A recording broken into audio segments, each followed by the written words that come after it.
digit code and keeping it in a safe place. Anything else? Yeah, you see, the value, if you want to protect, you can invest either means government bonds and all.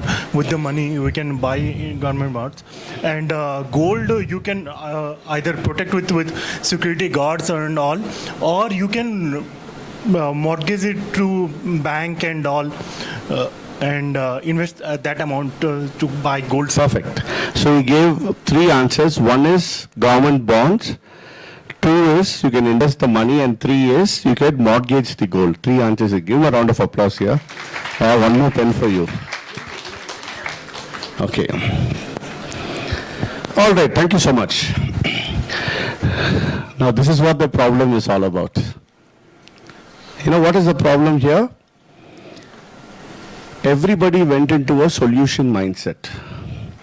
As soon as I said there is a box of gold and money, how do you need to protect it? You all jumped into a solution mindset.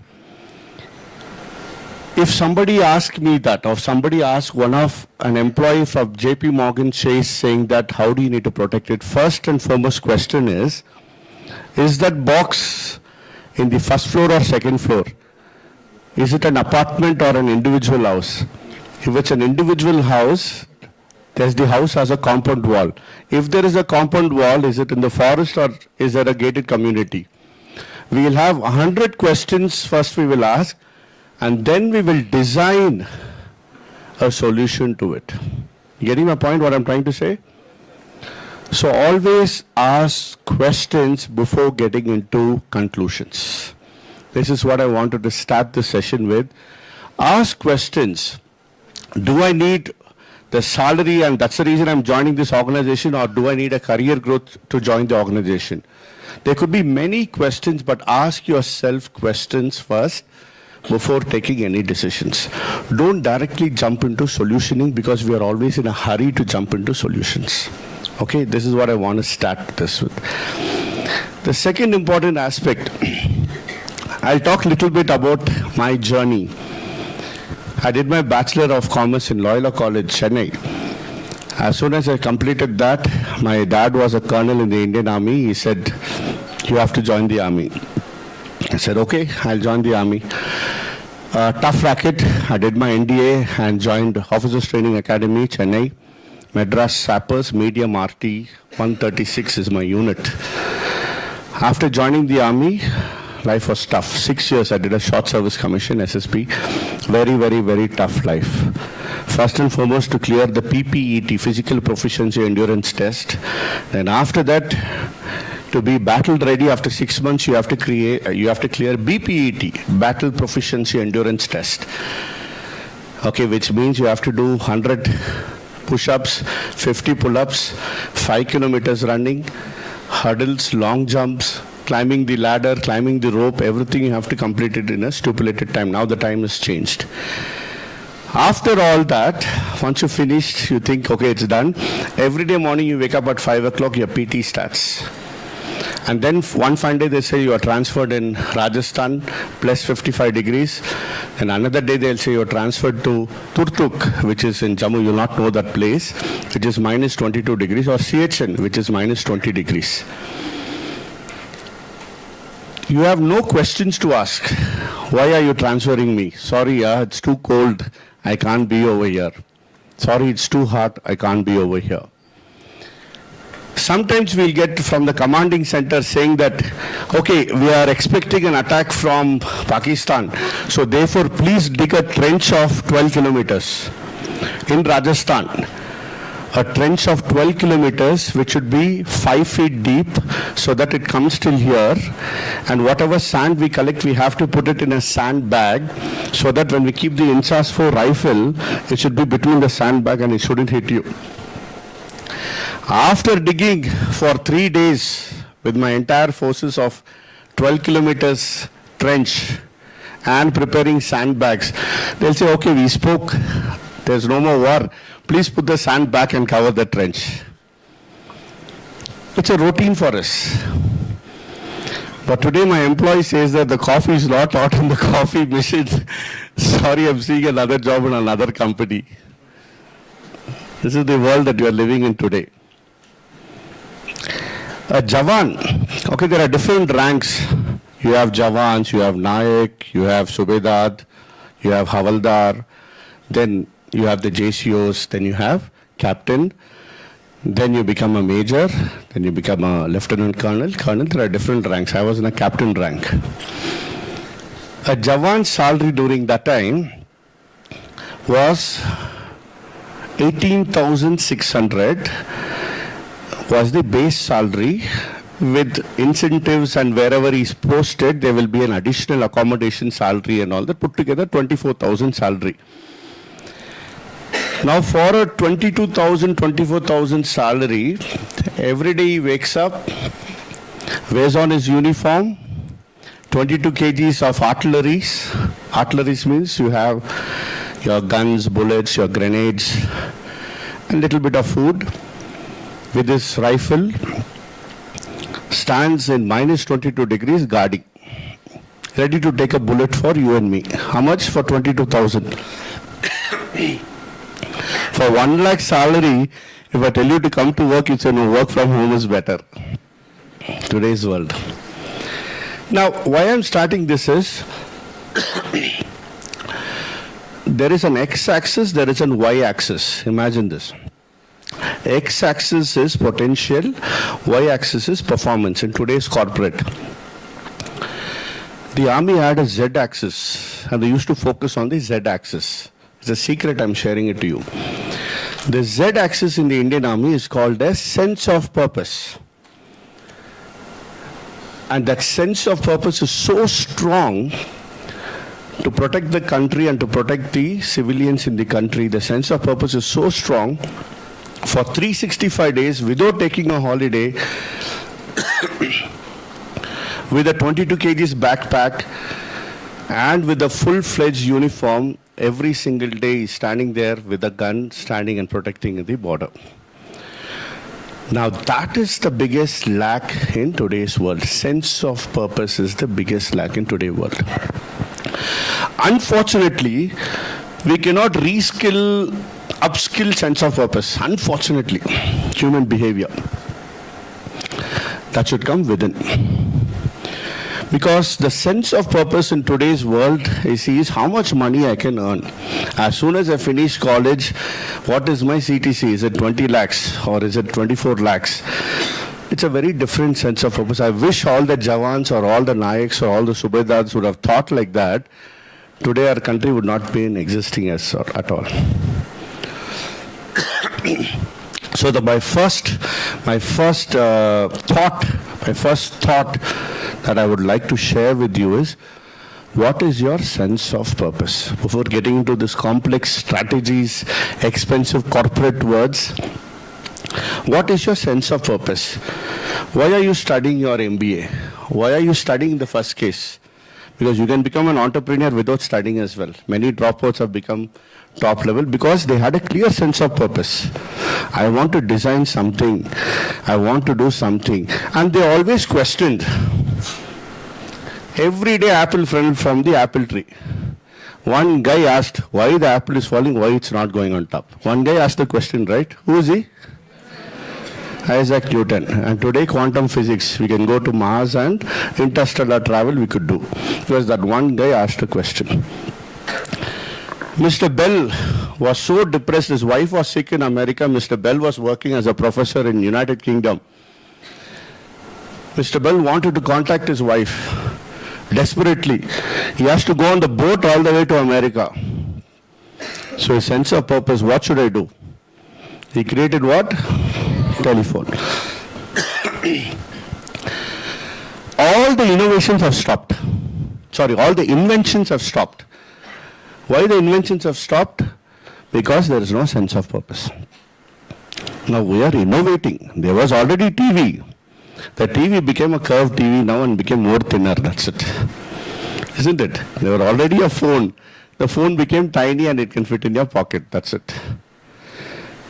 The day sense of purpose went for a toss, invention went for a toss, and only innovation is happening. Because innovation is also happening because of technology.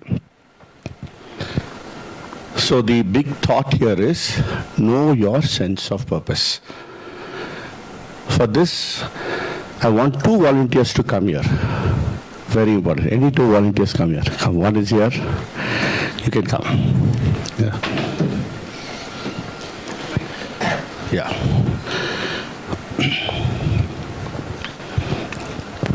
Okay, both of them give them mic. Now we're going to do an assessment of 2 of them. Okay? You look into his eyes and ask him 8 times. 8 times. Who are you? Who are you? Who are you? You have to give 8 different answers. Who are you? Then you have to give an answer. Then go to the second time. Clear? Start. Who are you? Kumar. Who are you? Student of MBA. Who are you? A student who pursuing MBA degree. Who are you? A student who have a lots of who come here to start something new and learn something Who are you? different from others. Who are you? A person who have a mindset to hire most of the people and work with them. Who are you? A person who have invested and a part of lots of startups and then again wanted to invest and be the part of it. Who are you? A person who have a lots of desire to give something new to the others. Who are you? Okay, 8 times is over. Give a chance to keep on be asking him. Okay. So a couple of things were same. But let me ask you, was it easy or was it difficult? Easy, sir. Was it easy? In the beginning, but later it started getting somewhat difficult. Why it became difficult? Because I have never asked this question to myself. Perfect. This is the answer I wanted. Once again, a round of applause to both. See, I always carry some goodies like Santa Claus, Christmas time, no? So I have 2 more pens to give it to you all. So I'm a Santa Claus here. So these are all cyber security pens. I put a small hacking camera on this. Be careful. Thank you, sir. Okay. Thank you. Thank you so much. So, this is a small little exercise. We all feel, we all assume that we know about ourselves. But unfortunately, self-awareness is the biggest lack that we have in today's industry, in today's talent. People don't have self-awareness. I'm very boldly giving this statement. And your sense of purpose can evolve unless you have self-awareness. So the second important thought, the first thought which I engraved here is the importance of sense of purpose. The second thought that I want to start with is have self-awareness. Invest time to know yourself better. You should be easily, conveniently answering who are you at least 20 times. If you could do that, trust me, 2 years from now, you'll see a transformation in your life. So let's get into the topic. Before that, any questions? Anybody wants any specific thing for me to cover? Yeah. Sir, in the beginning, you have mentioned kids come out of your comfort zone. So actually, everyone likes to be in their comfort zone. How to push? How I can push myself to come out of my comfort zone? Okay. How can he push himself to come out of the comfort zone? We can ask his father's number and give the task to your dad. Okay. There are 2 things.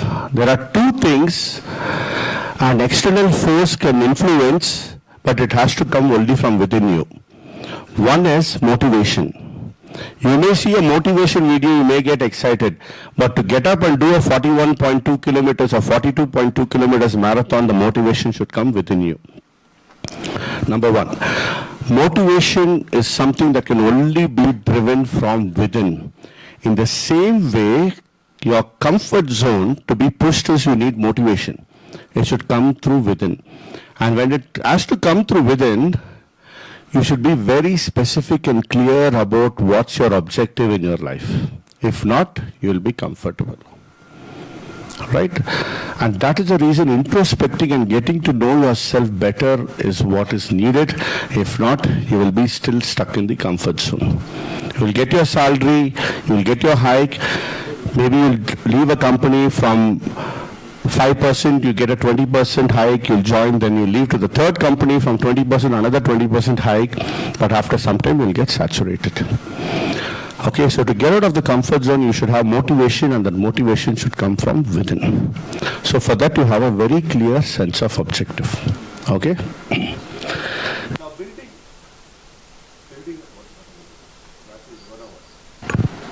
Yeah. Building a future-ready workforce is the first topic. Some stats which says by 2030, more than 1 billion workers will be needed to be reskilled due to shift in technology and markets. So the question to all of you is, how many of us feel confident that our current workforce can meet the demands of the next 5 years? Do you think the current workforce can meet the demand of the next 5 years? No, right? Because the next 5 years, there's going to be an immense transformation. And there's also going to be an immense brain drain. Let me give you an example what happened. I keep doing all this small little test in my organization. The recent test is, I sent an email to 100 employees with a problem statement saying that this is my issue. For this issue, I want solution. I sent it to 100 employees. All of them are in between age 25 to 28, young. Some of them are 23 as well. In that age, I sent an email. 75 responses I got within less than 3 minutes. Amazing, right? With a solution for that problem. 75 responses. Balance, how much is left? 25 is left, right? 15 responses I got next day after 24 hours. And the last 10 responses I got after 3 days. Okay, this is what it is. Who do you think is productive? The one who sent it within 3 minutes or the one who sent it after 3 days? One who sent it, how many of you say 3 minutes? How many of you say 3 days? Sorry, 3 minutes. 3 minutes. One person says 3 minutes is more productivity. 1, 2. Okay, 4 of you say 3 minutes is more productive. Why the rest says 3 days? Can anybody give me an answer why 3 days is more productive? Proper investigation of the problem. The 3 days is means the proper investigation. 3 minutes there, some serious problem, either copy to paste solution or some solution copy from somewhere else. Okay, one more. Sir, I think Yeah, we'll listen to her. Sir, I think 24 hours is better because they might not be overthinking on 3 days, and in 24 hours they'll be thinking that much that is necessary. Okay, fantastic. Thank you so much. When you're giving an answer, please tell your name. Okay, that will be great. Yes, sir. I'm Rashi Gandhi. I'm Thank you, an MBA Rashi. student. Thank you, first Rashi. sem. Yes, sir. We given a paper ad actually one position, HR placement. Early morning, 3:30, the first resume came. Then we discussed the chairman, sir. The response is coming early morning, 3 o'clock onwards.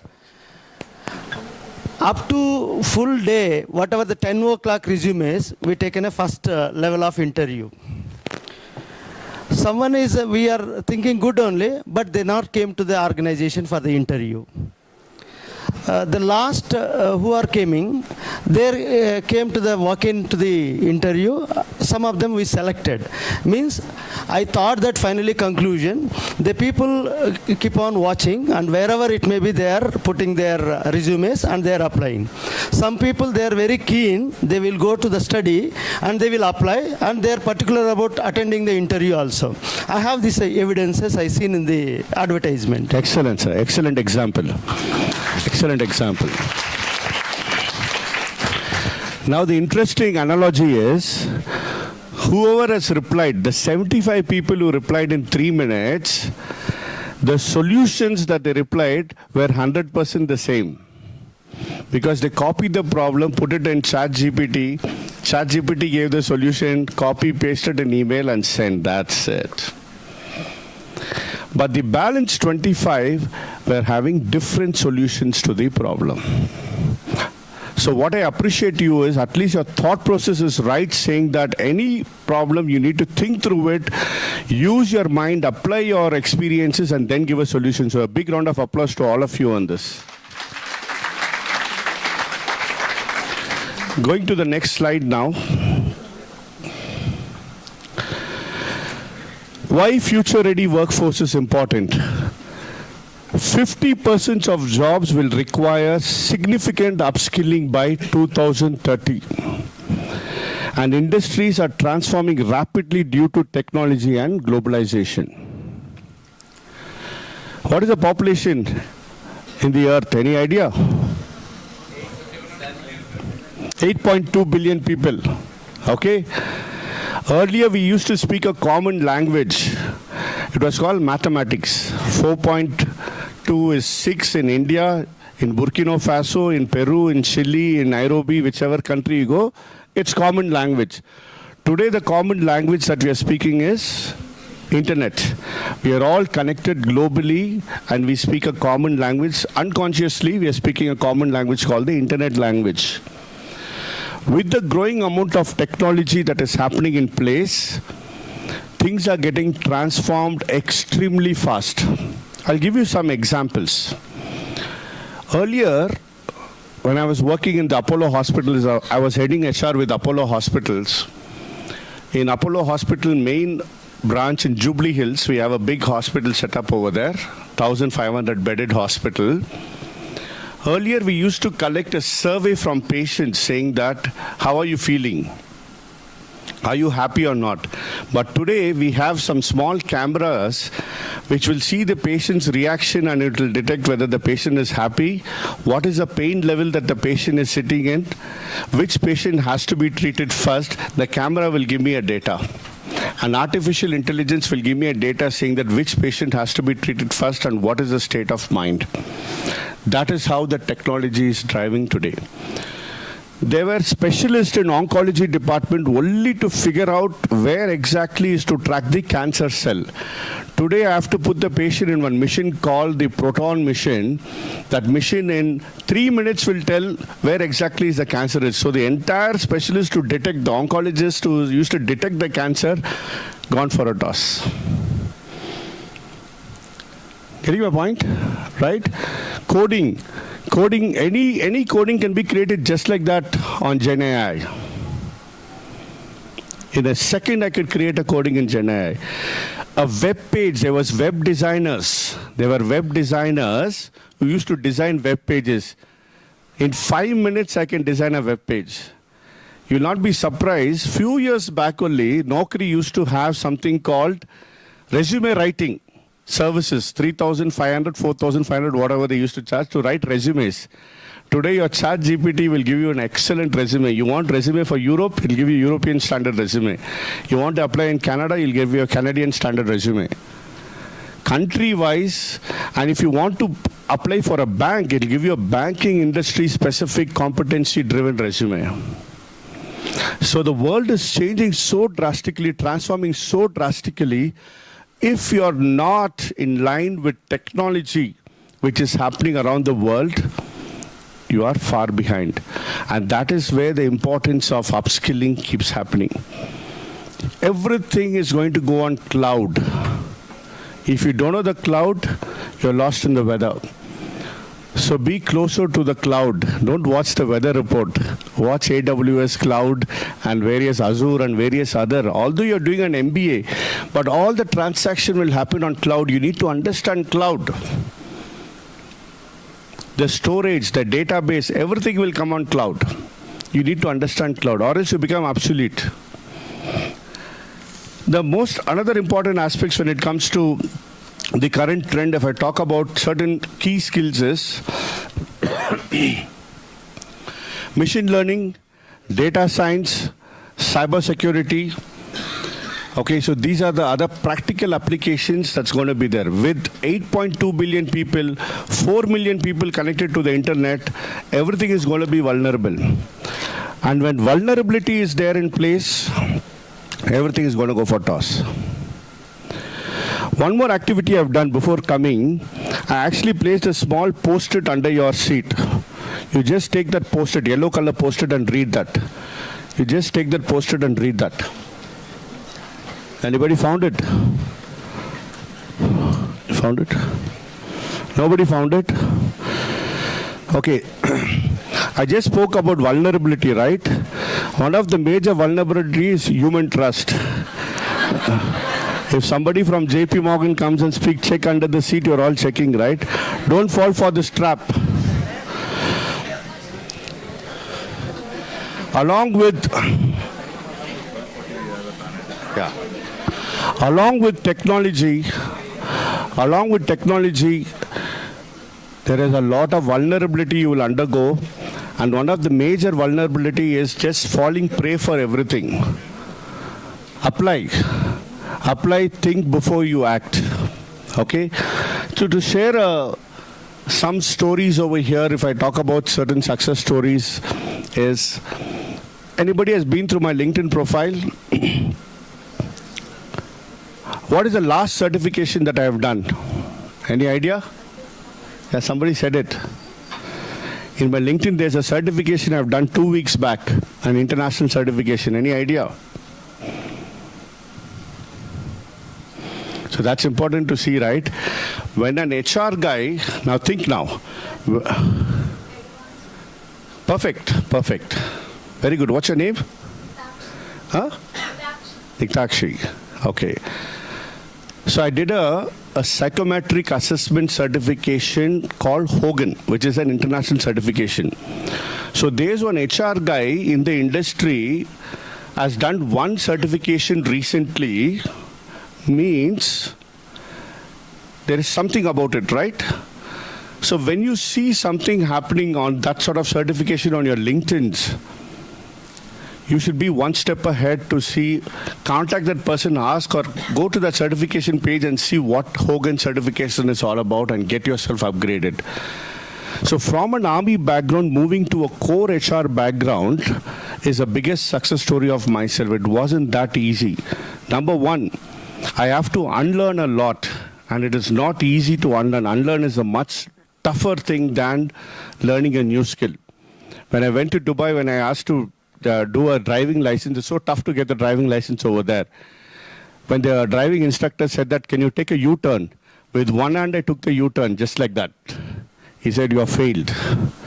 Because over there, you have to stop for 2 minutes, check the signals, and then you have to take the U-turn. I said, the road is empty. And he said, you should never ever drive your car with one hand. You should hold the steering with both the hand. So there were a lot of things I have to unlearn to get a driving license. In the same way, from the army background, coming to the corporate world, the first 1 year I did nothing but only unlearning. And then I started skilling. I started understanding what would be the latest certifications that are there in the market. What would be the next competencies that I should have as an HR? What is the skills that I have as an HR? I learned all that. And that's where I got into the first job as a banking. I joined HDFC Bank as a assistant manager HR.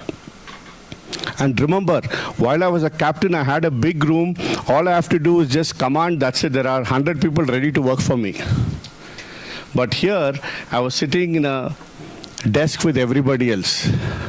A big quantum shift of unlearning that I have to be placed. I was absolutely moved from a comfort to a very uncomfortable position. There, if it's 5 o'clock means 4:50 is the time. It's not 5 o'clock, it's 4:50. But in Hyderabad, we have HST, Hyderabad Standard Time. If it's 5 o'clock means it's 5:15 or maybe 5:20 as well, with a sorry attached to it. Or it's okay, a lot of traffic, they'll just like that say. So a lot of unlearning that I have to do. Then I have to identify what is the skill gap. From an army to an HR, what is the skill gap? So I have to do a retrospective of my current skills, which I'm good at, and what would be the other skills that I have to add to my hat. I did that self-introspection of mine, and then slowly I added. And I couldn't spend money. I did not have a father or mother to spend a lot of money for me. I asked many people in the organization. They mentored me, and I learned the skill gap. That's how I learned new skills. Then when I started earning, I made those skills into a professional skill by adding a certification to it. So that's very, very, very important. And this is one of the major things is find your mentors. Find your mentors, because not all skills will come just by taking a certification as well. Nowadays, let's say if the college is running a Power BI with 40 classes, you will say, okay, I'll attend 20 classes, I'll bunk, I'll get the certificate, I'll put in the resume Power BI. That's how the world is currently. Right? But it's not about that. Genuinely add Power BI as a skill, because when you apply that, that becomes a competence. If you can go to the next slide. So when I talk about competence over here, back. Yeah, back. One more. Yeah. Now, competency over here is the key. As soon as you start working, your entire world will revolve around competencies, which is your knowledge. What is your understanding of the subject? Let's, for example, human resources. What is your understanding of human resources as a subject? You have knowledge. In human resources, there are 7 different verticals. Right? 7 verticals are there. You have HR business partner. Anyway, it starts from recruiting, talent acquisition till employee offboarding. That's the process. So talent acquisition. Before talent acquisition, manpower planning, manpower acquisition. There's a process that's involved. Then talent acquisition happens. Then onboarding. When onboarding, there is a team called organization development or learning and development team. They do the onboarding. Then you'll be assigned to an HR business partner. Then there's a team, 4th team called PMS. Then there's a 5th team called legal and compliances. 6th team is called payroll management. Now it has been outsourced. Payroll also the company doesn't manage. Then the 7th team will be more on employee relations. Right? So there are 7 verticals in our organization. Some organization has 6 verticals, some organization has 8 verticals, but there are different verticals in HR. Do you have the subject knowledge of those verticals? Second, can you perform those practical tasks? That is a skill. And abilities is innate or develop those capabilities. That is, even if you are sleeping, if I ask you to do that task, you could do that. That becomes your core ability to perform. And finally is your behavior, attributes and action that aligns with the organization's value. Because you may be a good performer, but if you don't have values like ethics, teamwork and collaboration, integrity, respect for one another, humility. If you don't have these values, again, it's going to be a problem. So all this put together becomes a competency. So it's not just studying a subject, but also understand how that subject matter will become your core competence. Because in an interview, we don't want to hear knowledge. If I ask you, tell me about yourself, I'm absolutely not interested to know about yourself. This is the truth, ground reality. What I want to know is, does this person has these competencies which will help me in my project or in my organization? So when you're speaking, you should talk those language. I'm Mario, I've done my MBA HR. And while I'm doing my MBA HR, I was keenly focused on payroll management.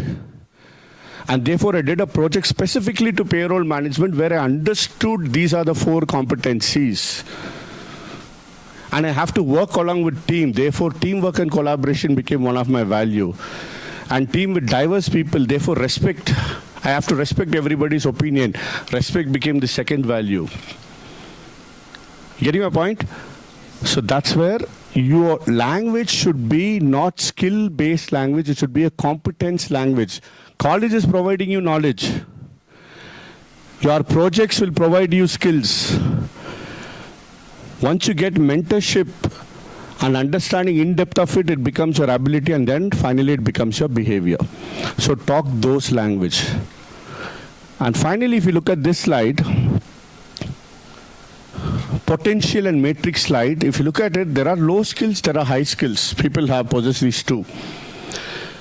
Under skills, there is high potential. Low skills, performance management, high potential, Low skills, high potential, upskill and reskill, and high skill. Let me make this very simple.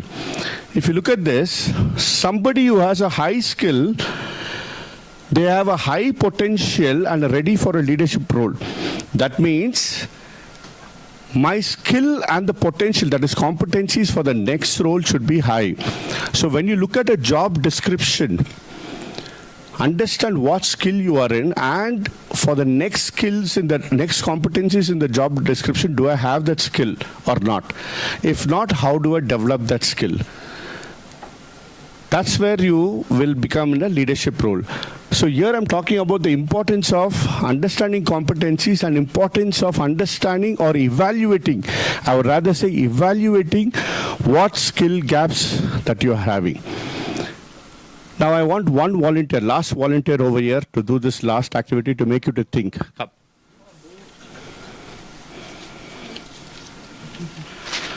Get a mic. Okay, do you know Satya Nadella? Yes, sir. Who is he?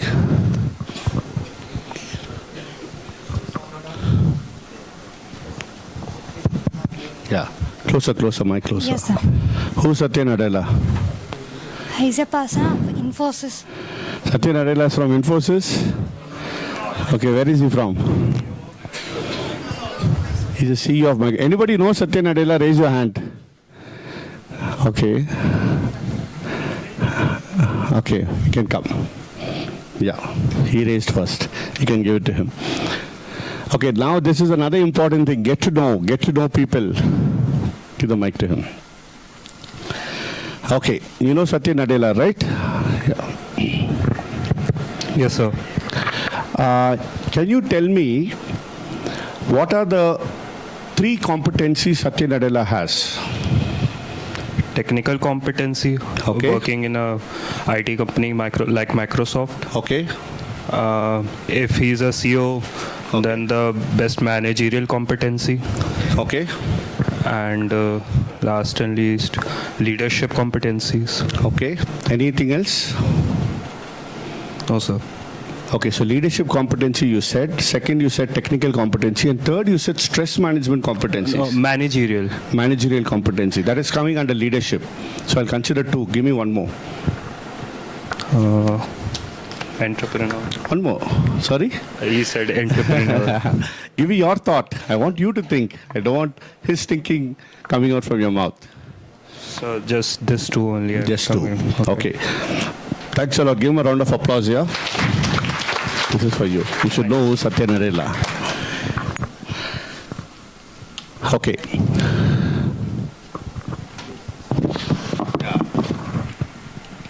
Yeah. Perfect. See, this is how you have to think. Get to know the people who have contributed to the world. Understand, do a repository of their knowledge, skills and competencies. What he said is right, leadership competence he has. Another important competencies these leaders have is a competency on emotional intelligence as well. Okay, it's very, very, very important. Again, relating to the first topic in the morning about the human touch, today we want, because we have robotics to perform jobs. The entire manufacturing industry is going to move to robotics pretty shortly. They will do all the jobs. But that human touch of emotional intelligence is one more core competencies that we all need to have.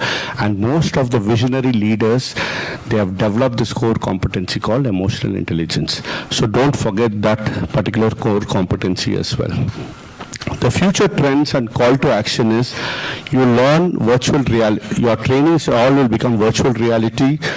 Lot of AI driven clouds I spoke about, okay, and LLM. Another thing, it's okay to use ChatGPT and okay to use various tools, but understand the language. Okay, learn the language which this robots can or the bots can understand. Because if I give a query to a bot, it will definitely give me an answer, but that answer will not be in the context of Indian context or a particular banking industry context. It will be a context of a European context. That will not work for us. So learn LLM, very, very important, because we know very well we cannot remove you the access from ChatGPT or a Gen AI, but learn to understand those languages as well. Okay, and I'm encouraging again universities to be very, very competitive in this, okay, because everything, the industry is going to change. A lot of automation is going to happen. A lot of cloud modeling is going to happen. A lot of Gen AI, Gen tools is going to happen. For example, entire architect industry is now gone for a toss. If I just put a blueprint of a particular building, it will give you different style of interior designing. Okay, so things are going to change different, so understand that particular language as soon as possible. So that's it from my end, team. If you want to know, you can scan me. I know it's weekend, that's what I put an overflowing beer over there. If you can scan me, it'll take you to LinkedIn page. Have any queries, any topics, any suggestion you want, I'm always there to support you. Thank you so much, team, and thank you so much for the college. Exactly 12:40.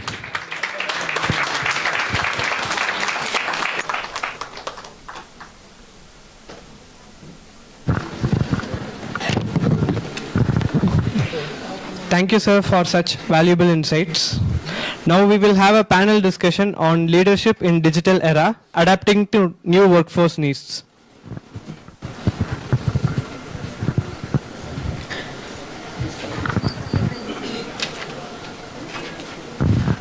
Please put your hands together for our panelists.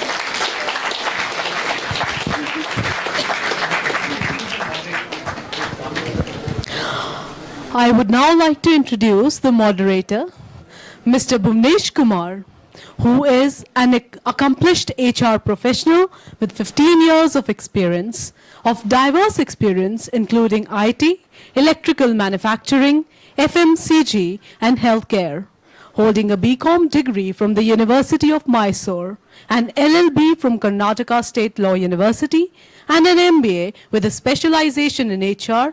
He has built a strong academic and professional foundation.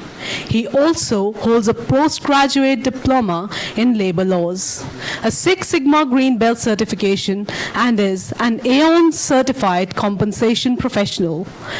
Currently, he serves as the manager of human resources at Lilly in Bengaluru, where he leads the compensation and benefits program.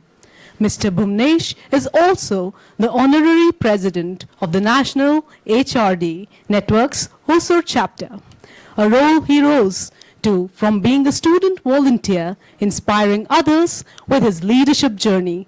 These are a few feathers in his hat. I welcome you, sir.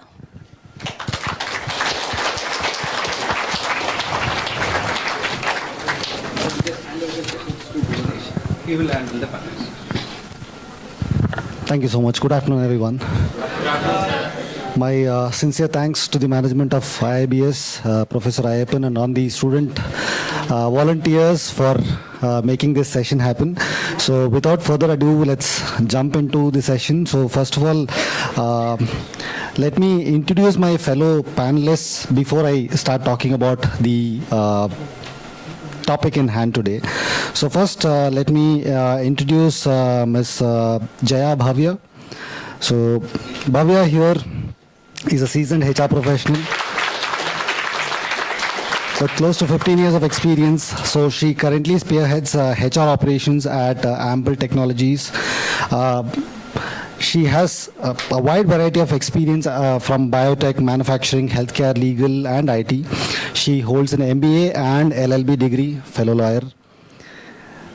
She is presently pursuing a graduate doctorate at the Swiss School of Business Management in Geneva. So you're looking at a future doctorate. She holds a black belt in karate. Yeah. And she's very passionate about guiding school and college students, proof of which she's here. If you come to her education, she has a BA in criminology and public administration. You can know where this strategy comes from, right? And she has a diploma from the ISTD, which is a very, very pedigreed institution. And she's also a traffic warden with the Bangalore City Police. That's a big job to handle. Thank you so much, Bhavya, for being here. All right. So next up, I would like to introduce Ms. Krupa. Krupa here is an entrepreneur. She's the proprietor of Parivartak Training Solution. Parivartak means change, isn't it, Krupa? So a firm with focus on providing specialized training and consulting services. She's a certified trainer in POCSO and POSH, registered with Ministry of Women and Child. So she has more than 15 years of experience. So multiple awards and recognition. So she is a leadership excellence. She has a leadership excellence from NLP Coaching Academy. She is on the Wiki IT Council. She's a member of the Shinomics Forum, and she's been awarded the Best Posh Coaches Award from the ABCD International and a Woman of the Year Award from the Young Indians Association. Right. So multiple accolades. Thank you, Krupa, for being here with us. Next up, I'd like to introduce Nazib. Hi, Nazib. Nazib out here has more than 17 years of experience in the L&D space. So he's currently a director L&D with SSI people. So he's successfully led multiple initiatives and redesigning training modules to save significant time and increase productivity. He loves traveling during his free time. In fact, he was brave enough to drive on his own today in the Bangalore traffic. So he comes from a defense background where his father was in the Air Force and his brother was in the Indian Army.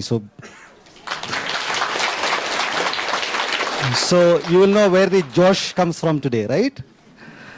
All right. So next up, we introduce Ms. Poonam Mandwa. Poonam is a HR leader and a leadership coach. So she's been in this field for more than 13 years, where she has built and enhanced various HR systems, bringing in efficiencies and complex organizational landscapes. So she has coached leaders and teams in India, Australia, Southeast Asia, Europe, and USA. So she also serves as a HR advisor and consultant to startup organizations in Bangalore and in the USA. She's an engineer by education, a HR leader by profession, and an executive coach by passion. All right, last but not the least, so we have Shashi Reddy. So Shashi Shekhar currently works as a manager HR with Omnium International, which is a US-based MNC. So he's been in the industry for more than 15 plus years. So he's specialized in HR business partnering, talent acquisition and recruitment, and compensation management. So we are going to hear from the esteemed panelists today. So I'm going to, in the interest of time, quickly jump into giving a brief overview of what the topic is today, right? So thank you so much. I thought I was sitting in the corner. Right. So now, now, why this topic, right? So a panel discussion on leadership in the digital era, how to manage the workforce, how to adapt to the changing workforce. This is essential due to the profound impact of digital technology on business and operations. Leaders need to understand and utilize digital tools such as cloud computing and artificial intelligence to drive innovation and efficiency. The transformation also brings challenges like cybersecurity threats and the need for continuous upskilling, which leaders must navigate effectively. Fostering a culture of innovation is crucial, and real-world examples from this panel can inspire leaders to implement innovative strategies. Digital tools which have revolutionized communication and collaboration, and the leadership, how difficult it is to be forward-thinking to prepare for future technological developments.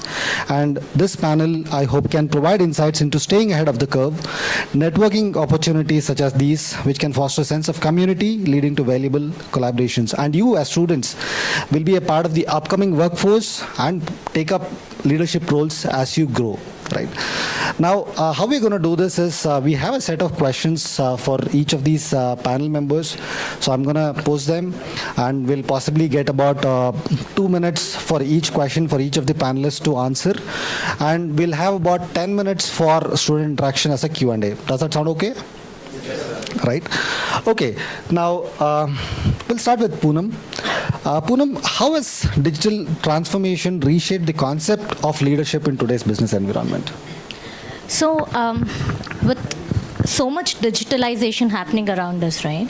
Two things I would say that has become imperative for leaders. One is the skills that they need to build. Two is the mindset with which they need to operate. Okay, and I'm going to touch on one skill that's talk in a lot of time but not necessarily seen in action on an everyday basis is agility, right? So the reason I'm saying like why agility in the whole digital era, right?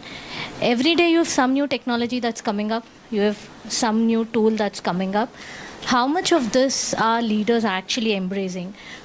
There's like this corporate joke, I don't know how many of you are familiar, the higher you grow up the ladder, the more help you need with IT infrastructure, right? So that may not be the leader you want to be. You may want to figure out what's happening and how things are changing on an everyday basis. So a couple of things that leaders today are focused on in terms of that whole agility is how resilient teams are you building? Okay? Because there's so much change happening and you probably have disruptions coming from places you may have not expected. So are you able to quickly pivot and work towards a solution, right? So, and hence that whole skill of agility broadly. Anybody in the software teams have also moved to agile frameworks, pretty much delivering quickly, right? But that no longer is just a software, all functions in that sense. The second mindset is continuous learning, okay? How are you better version of yourself than you were yesterday? I think that's a question that we need to continuously ask ourselves. It's not always technical, but also being aware of what's happening around you, right? A very simple example, we have a leader in the place that I work with who is not on any social media for their own personal reasons, but also does not appreciate and understand why people spend a lot of time on Instagram, right? But that's how they like to spend their time.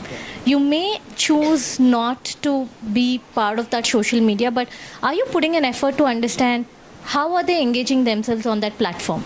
Or why are they engaging themselves on that platform? And why are you very opposed to that particular platform? Just being aware in terms of your own learning process, I think would be the other piece. Thank you so much, Poonam. So what I pick from that is today people need to be agile, and whatever skills they pick have become fungible, so they can utilize it in multiple places and not just one skill, one trick shot that it was earlier, right? Thank you so much, Poonam. Now, building on to the same thing, I'll move to Krupa now. So, what kind of strategies would you recommend for leaders to effectively manage remote and hybrid teams? Like Poonam was mentioning, it's digital everywhere. They don't need to be sitting in one place. So, what kind of strategies would you recommend to manage these kind of teams, Krupa? Thank you for the question, and namaste everyone.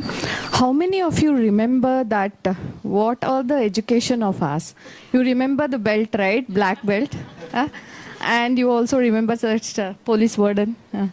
Apart from that, yes, education is mandatory. But the thing is what we do digitally, so that may not stay for long. So, of course, like when it comes to the QR code and everything, yes, of course. But I'll go with one of the example. Due to the pandemic, like all the schools were opting online, right? So my daughter had the wallpaper of her picture. Okay, when she goes out, then her picture was there. And even the students, I mean to say other teachers also, they did not recognize. So how active are we? And then I realized, so this is like, it's a partial thing. It is there are some good things and there are some bad things as well. And when it comes to the management or the leadership, probably we have to stop micromanagement and take the data-driven decisions, basically. So it is like a mutual thing. Even the management also, they have to opt for certain things and they have to learn self-learning. And first thing is to change the working policy for the hybrid, because whatever the Gen Z and everything, they opt, like I work in a coffee shops, is that okay? Yes, of course it is okay, until and unless you finish this. So this adaptability is very much required for all the leaders as well. And see, I have written the notes. I'm not the first bench student, but still I come prepared. Openly communicating. How many of us tell like this is what I need. We lack there. We always opt in the assumptions like, okay, so this is what I am expecting something from you. It is not the expectations. It is like openly communicating what are you expecting and what is my expectation as the company. So this is like very much important in the leadership. And as well as the trust, because when it comes to the offline or the offline, people trust only when the person is in the office, irrespective of if they go to the breaks or coffee break, smoke break, they don't care, but 10 hours of working hours they used to check. But they have to make sure that they trust the people who are working online as well. So this is what I tell. And the survey from the employees would also help. So taking the survey, what are their requirement, and there are different types of people who wants to work offline, online, and the hybrid and everything. Just take the survey. And I think one of the CEO of Zomato recently told that not being in Bangalore, you can open the startup in Bangalore, right? So, and most of the community members and most of the things, he did it in the parties. Okay, so he called the employees, that is off working, informal parties. So there he took the strategies and everything. So all kind of work will happen if we trust the employees. And of course, the self-learning, whatever you do, and we do have a chat GPT, I understand, we can take the code. But the thing is, the self-learning is also important. We have to make sure what to give as an input for the chat GPT, right? So the right question is also required. So the self-learning, as well as, see here, your value or the company value or the employer value, I mean to say employees value matters a lot. So we have to make sure to take the surveys and then probably take it up to the next level. Yeah. Thanks, Krupa. So what I pick up from here is hear the voice of the employee, right? So you take inputs before you strategize. You trust them to do their work irrespective of what method they use, right? So, of course, I agree with you. In some of the organizations it works, but some operationally driven, SOP-driven organizations, it could be difficult. So, it will definitely depend on the kind of organization and the culture that, you know, the culture fabric that the organization has been stitched with, that will decide that kind of success stories that can build around the strategies that you said. Thank you so much, Krupa. So coming back to now, moving to Nazib, in fact, coming from a L&D organization, personally for me, when the pandemic hit, we weren't very expert users of, say, very basic things like Microsoft Teams, right? So on an everyday, in our daily office, as soon as you walk in, you used to say hi to everybody, good morning to everybody as you walk by the aisle. But what happened when the pandemic hit? You had to type a hello to send it to someone, right? You had to get used to technology. You had to get used to tools even for our basic needs. And WhatsApp, which was a communication platform, now has become an official communication platform. So I want to ask you, Nazib, so what kind of, how do leaders use these emerging technologies to enhance productivity and engagement? Of course, communication we're using, but how do you put it in the right place? So when I say about leadership, right, so it's something that leaders should know what you're doing. So a teacher cannot teach if they don't know the subject. Right? So if I have to have my team use the technology better, as a leader, I should know what the technology right now is in the market, which would help me, which would help my company to grow or productivity to grow. So there are a lot of things, a leader would look at, right? One, definitely as a company, I have to grow. At the same time, I also want more productivity from my team members. And as rightly said, in the pandemic, now we are all so used to sitting in front of our systems and, get your plates, you eat, your friends, or some people also drink, which is not advisable. So definitely that is happening, which as a manager, I don't know, right? So there are a lot of technologies that has been created back in the back end. For just an example, keystroke technology. How many of you guys know about that? Anybody? So this is one technology that has been created where it actually reads your typing speed. How many times you have been hitting a keystroke, how many times you hit a space bar, how many times you hit a backspace, and what is your words per minute.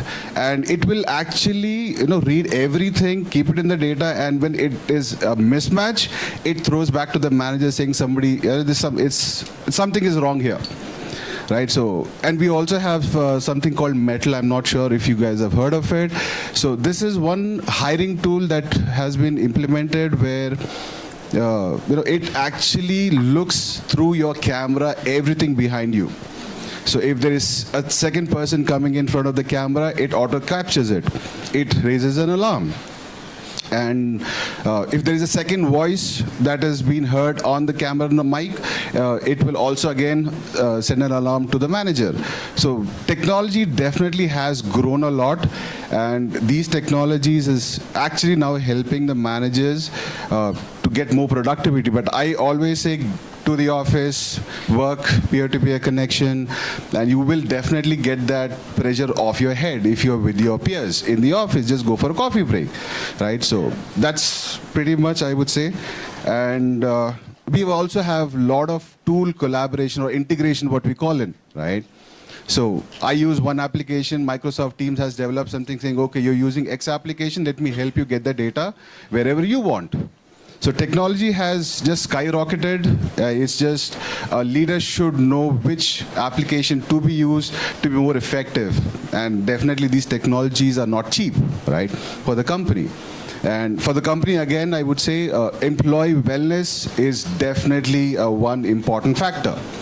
So every company now has some or the other recreation thing that happens, maybe a team outing or a team dinner, because everybody's staying miles apart, just looking at each other on the camera, and first time you meet them, oh, this is the same person, because on the camera nobody has the makeup on.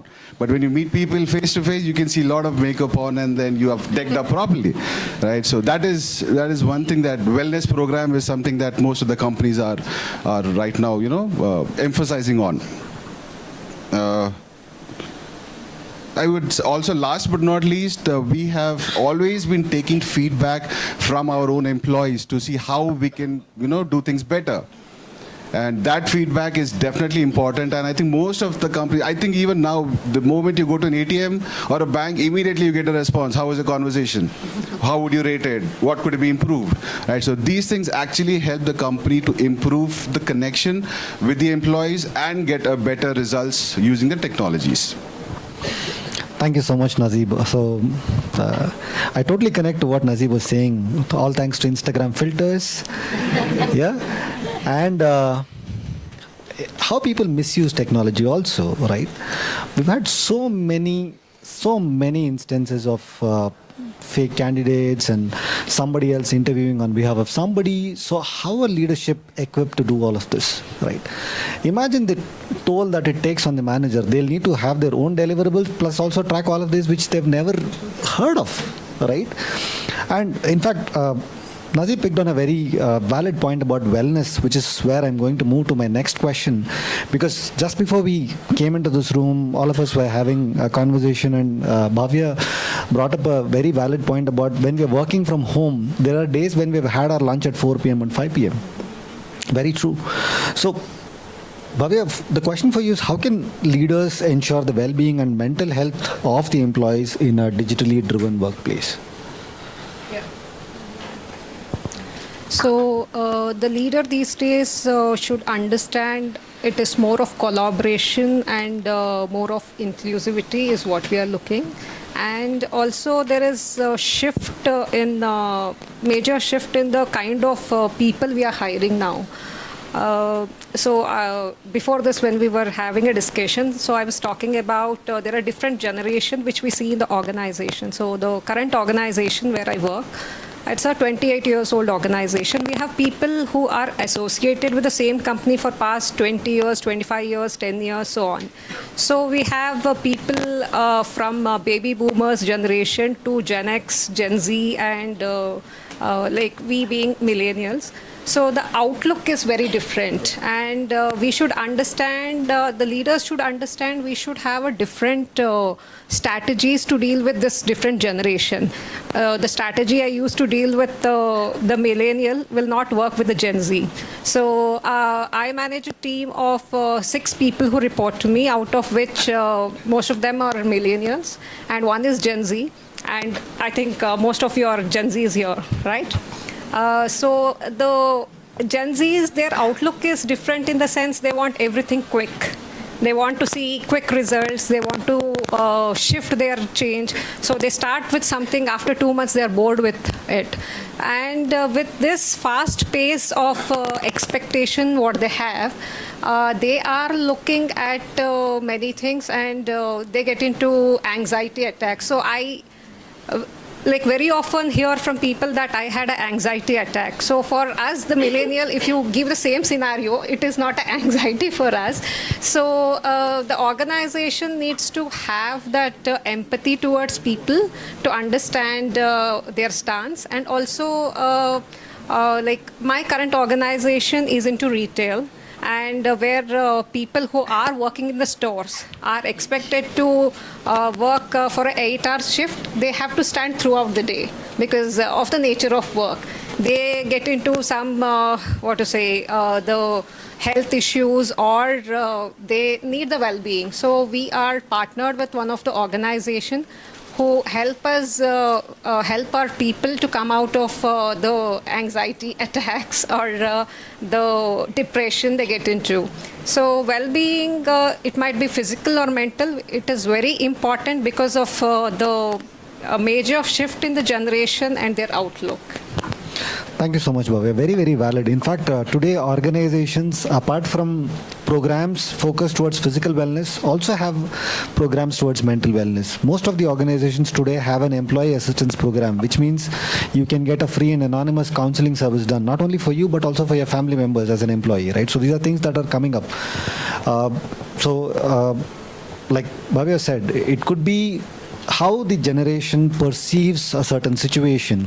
So today we have 20% of our organization as Gen Zs, and for example, and going back to what Nazeeb said, how do we leverage technology? I have an app on my laptop which, after a certain point of time, if I have not looked away from the system, it will start popping up saying blink your eyes for a micro break. Right? And if I've sat for more than 1 hour, it's going to give me a wellness break, which will ask me to do some stretches. Me being me, I will possibly ignore it, but it will not be the same for others. So they will possibly, get into that mode. So that's how I see the digital tools taking over, and the empathy coming in a digital mode rather than somebody coming and talking to you about it. If somebody comes out here and asks all of us to stand up and do some stretches, you'll possibly get bored on the second day, right? But here it is giving to you at the time of choice.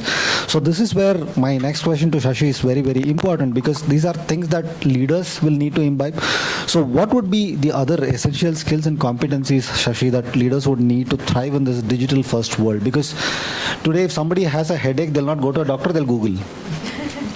Right? So how do leaders manage these kind of situations? I think it's a very good question which is happening today. It is skill.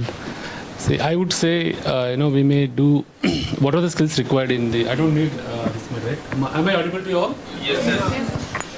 See, today we talk about skills. Okay, so we may learn many skills during the study or any course or technical courses what we do. The major skill I would categorize in a three. One is the professional digital skills, which you learn during as a learning. The second one, behavior and personality. The third one is social adaptabilities. So talk about first professional and digital skills. Wherever the department or whichever the field which you are getting into, at least 70 to 80% you are academically prepared for that. Other 20 to 30%, what are the latest technology which is there in that department? Probably you need to have some knowledge. For example, if the person who is getting into finance, you need SAP or any ERP, which are the trends. In the professional, many of I have seen, during the first, if I do GT hiring, I would give first test, MS Office test. basic Excel and little bit of presentation. And they do basic presentation. So it is getting missed. So now you have a good technology where you can self-learning you can do by getting the online. When second, if I talk about the behavior and personality, for any whatever you have technology, unless you have a common sense, applicability of the mind, and get adapted by the situation. Okay, if these things are there, not there in you, you can't do anything. So, for example, many people can give many examples. Or if somebody is presenting, if you don't have a competence to catch that, or interpretation. If I am telling this, what are the in my entire presentation or entire conversation which I am going to having? Is it getting delivered there? So in that, you should have a common sense that I should not miss anyone what I told in the beginning, and that is the one. Second, the applicability of mind, what I said. You have your own view. Okay, so if your boss says that this is what it is, ask no. If you are having a different mindset or the view is different, put across. Nothing wrong in it. Problem may not be in the public forum. Probably once it gets free, or you can ask him. So this is what I would need would clarify. The next is I said the social adaptability, right? There are I'm sure that today most of the younger generations are spending more time in social media than their personality. How many of you spend at least 2 hours in a day on LinkedIn or Instagram? Including me. Okay. Done. So how many of us will spend at least 1 hour a day for a gym or any habit like walking and all? Physical activities? It is not even 50% of strength, right? Including me. So if you adapt your habits, many skills you may develop, but unless you don't have that behavioral habits, which getting to these skills adaptability, you'll not be able to succeed. See, with the forum, with the network, what you have, you can develop some skills which are the digital whatever it is. Unless you have discipline to adapt to it, it will not be. So I know I am telling little differently. I wanted to say different. Because I've seen in, I'm doing from past 16 years on the campus improvement. This is what I'm missing with the younger generation. That's what I wanted to do. That's it from my end. Thank you, Shashi. So in fact, what comes through, or the essence that I pick from is, not everybody is the same. So leaders will need to be mindful of the diverse workforce that they're going to have at hand. So that takes me to the next question, which I'm going to pose to Bhavya. So, and I don't know how this happened, and this was not intentional that all the ladies are sitting on one side and all the men are sitting on the other side, which is not a very good example of how we want to have a DEI, unconscious bias, right? So that's not how we wanted to do. So they all sat in their favorite seats. So I'm not responsible. So now, especially with the topic of unconscious bias and DEI, diversity, equity and inclusion being today a trackable metric for leaders, right? How can leaders foster a DEI and inclusive work environment in a digital age? So, diversity and inclusion has become a keyword we have been hearing for quite some time now. And this has to be very cautious decision the organization has to take, and they have to add this in the strategy what they have. It's like in your hiring strategy or in your other strategies you look at the organizational development.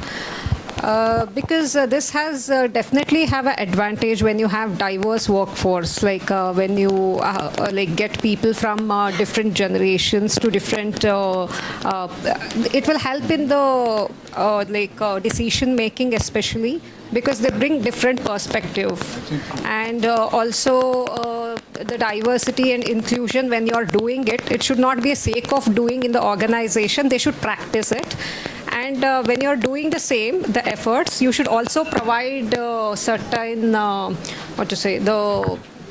facilities for the same. So when you're trying to get people who are physically challenged or people with some disability, you should make sure that you are making necessary arrangement in the organization so that they do not suffer in the company's ask of being diverse. They should not be suffering at the end of the day. It should be a cautious decision, and they should see how they take care of these people well in the organization. And also, like, this will help in the decision making and the results the organizations are looking at. Wonderful, Bhavya. I think Poonam, you want to add something? Yeah, I want to add a quick thing on the whole DEI and bias and how leaders, and actually all of us can do it on an everyday basis, right? So there's a very nice statement our CEO keeps saying when it comes to D&I. If you have a brain, you have a bias. So if I say I don't have a bias, then I need to also rethink what I'm saying.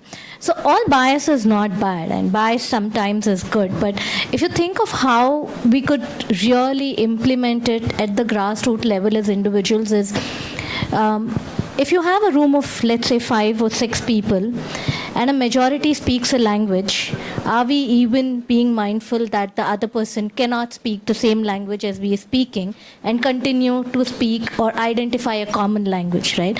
So at workplaces, generally you would see, this is the most common example that all of us would probably resonate to, right?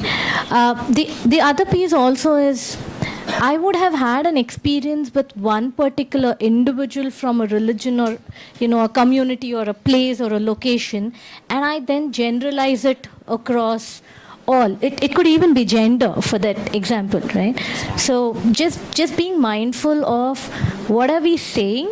Is it true to that individual or is it true to majority? And using those words accordingly, I think would make it more easier for a lot of them. Wonderful statement. I think Krupa wanted to add something on those lines. Hello. When it comes to diversity, in general, people think that we have to hire LGBTQ and everything. And like one scenario, there was one metro station where they wanted to opt or hire only transgenders. And they did. 100% employment was for the transgender. But the thing is, they could not survive and sustain for the long time only because the nearby places, they did not rent the house for the transgenders. So it was out of the place, and they need the place, right? So laterly, like most of them, they could not travel because most of them, they did not rent.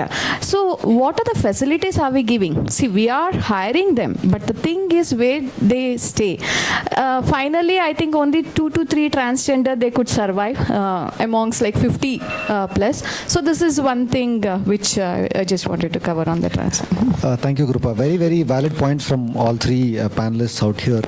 So what we focused on right now, or what was the focus of diversity earlier, was you bring your female hiring numbers up. That is how diversity started, but that's not it, right? Like how each of them spoke about a different aspect, how Bhavya spoke about hiring people with different abilities, having the necessary infrastructure in place before you want to increase your quotient there.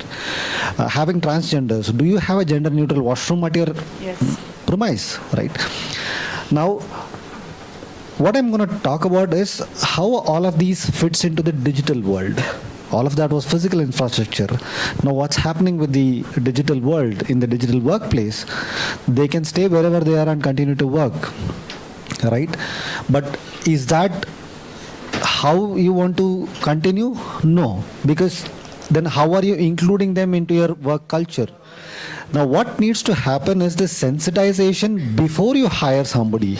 The message should be from the top.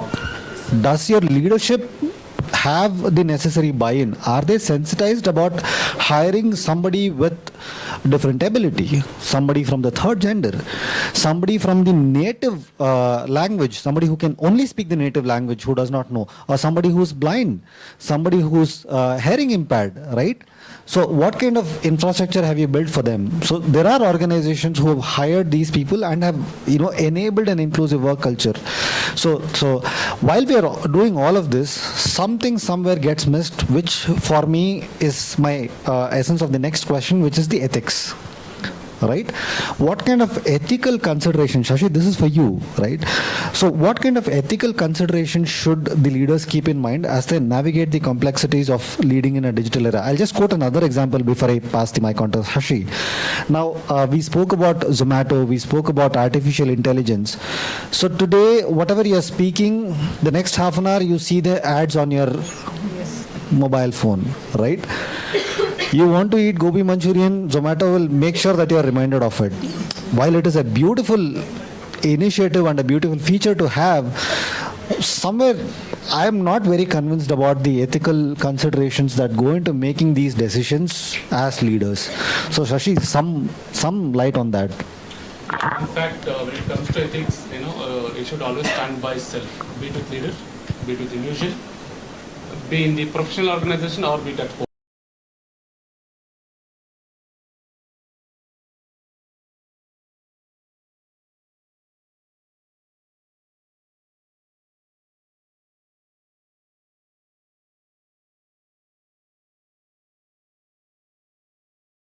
Why? Because you have seen always they are ethical to whatever the activities they are. Why you don't name others? Because though they are following, there are some organizations which are following beyond the Tata ethics. I'm not comparing between Tata and other organizations, but we don't get those because maybe being the large employer, whatever it is.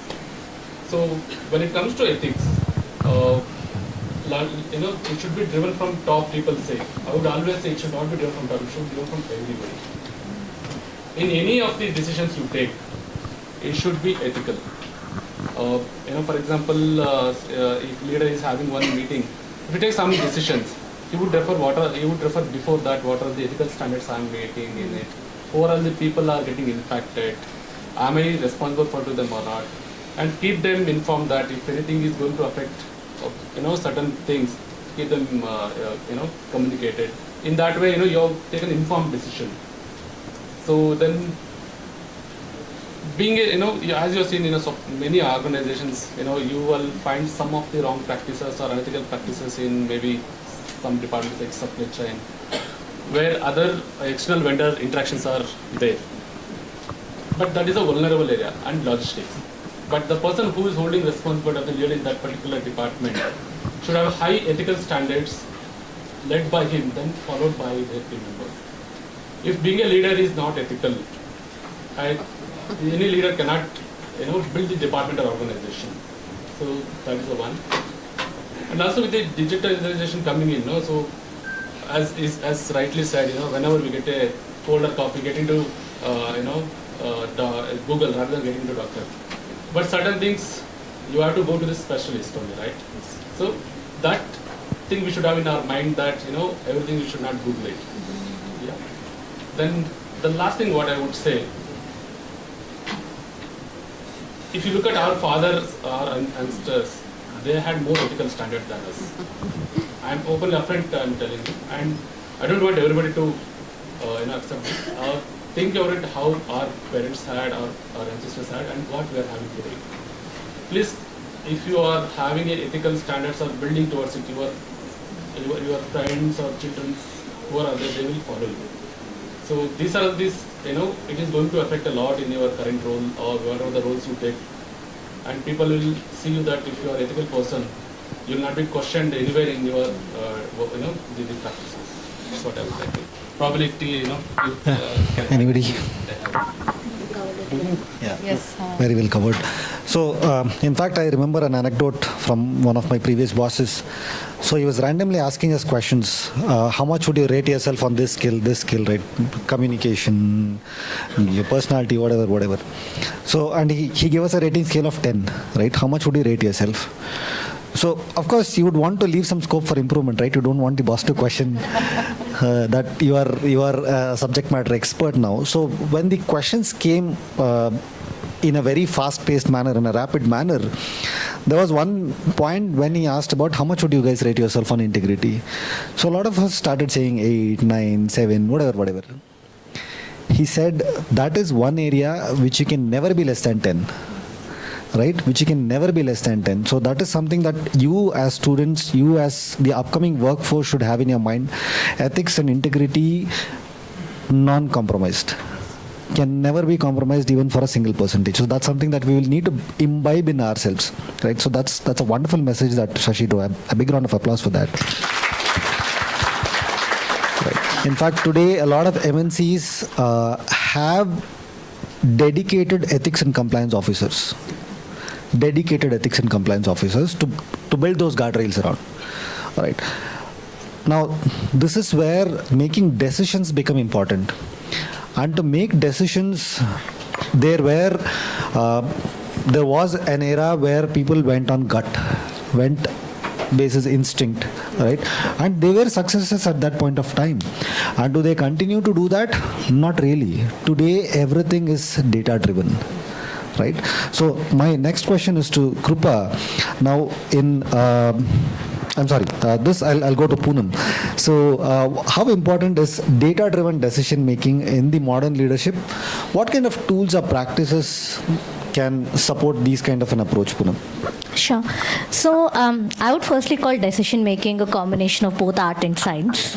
Okay, and data-driven decision making is almost like a solid foundation that you need for any house or a plant, the way the roots are for it to grow up, right? So a couple of things actually, data-driven decision makes. There's this difference between I think, I feel, and I know, right? So I think it'll work, I feel it'll work versus I know it'll work, and data-driven lastly is about I know it'll work.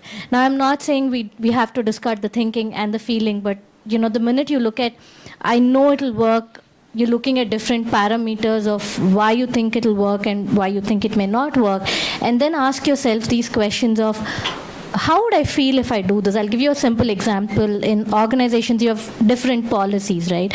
Even at the college level, you may have attendance policy. If you don't come to class for a certain number of days, then you're not going to be able to write your exams and so on and so forth. Now, that part is mostly science, right? Like why you should have a certain percentage of attendance for you to be able to write the exam. Now, the art part is mostly like if somebody missed, like why did they miss? Was this a health reason? Was this genuine? Do you see this to be a pattern? So there is definitely the human intervention that's needed. But where you don't need to spend your time as human beings is collecting all of the data look through the attendance of the whole year or the last 2 years or whatever, right? So a couple of tools that can actually help are simple Microsoft Power BI and Tableau, which does a lot of work on data analytics, and it's in a presentable format, right? So you don't want to, so there's so much of data there, and the trend is storytelling using data today, right? So Tableau is nothing but the visual version of the stories you can tell using that. Personally pretty high on analytical, like to see trends, like to see what's happened, because that gives you a certain predictability to what you are approaching and what you're planning to do.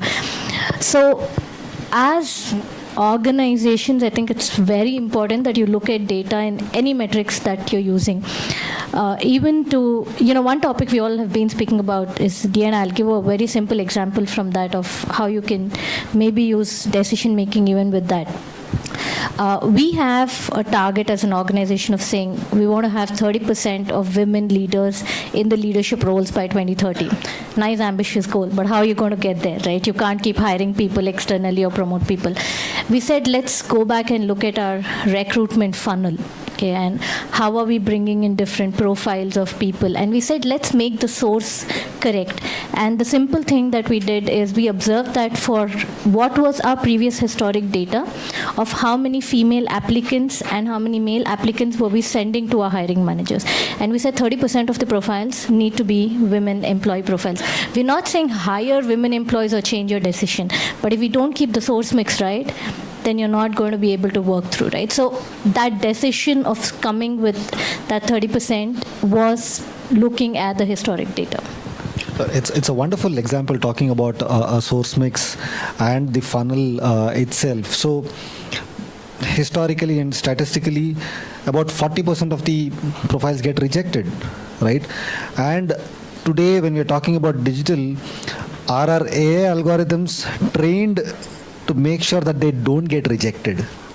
Right? It shouldn't get rejected. So, I mean, there were certain bugs when we've read in the news and all of that stuff, purely based on gender or purely based on where they, did their education from. The AI started rejecting them.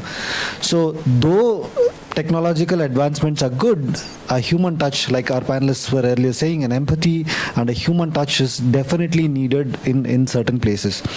Now, this is where I'll go to Nazeeb for my next question. Developing future leaders are very, very important, right? So some of the organizations identify leaders at a very, very young age and they start developing them. Somebody will bloom after a certain period of time. Organizations like Tata, since we picked their example, I'm going to talk about them. So they have a program known as TAS. How many of them know about TAS? Right? So this is as good, if not better than your IAS. So they identify people, groom them to become future CEOs. So they give them assignments across multiple functions and businesses and groom them to become future CEOs.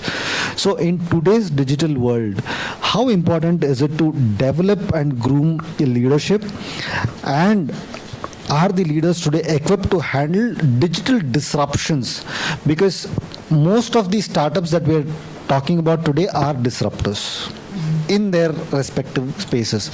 The unicorns today are disruptors. They identified a problem statement and went boom on it, right? So how are leaders equipped to handle these digital disruptions and develop future leaders, Nazeeb?